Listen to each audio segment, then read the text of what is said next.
Hello guys, I'm Jason Fuentes. Nandito tayo sa Napuloon para gagawa tayo ng vlog featuring mangrove forest o bakawan.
Ito ang mangrove forest ng barangay Napu.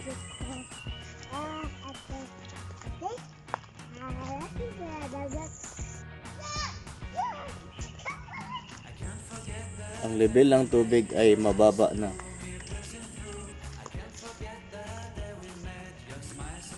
Kaya pwede tayong makapag-vlog ng malapitan sa baybayin.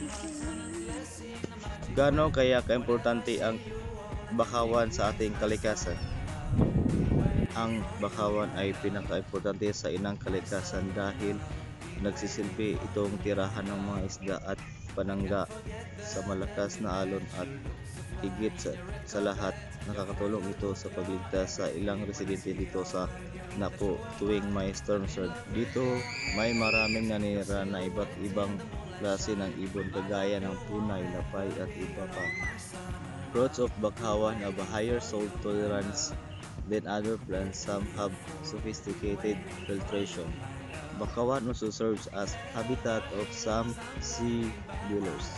There are policies to protect mangrove forests like House Bill 460 National Mangrove Forest Protection and Preservation Act para mas lalong maprotektahan ang bakawan. Sa mga pananatiling protektahan ang bakawan, huwag nating abusuhin upang sa hinaharap ay makikita pa ng mga bata kung gaano ito kaimportante sa inang kalikasan.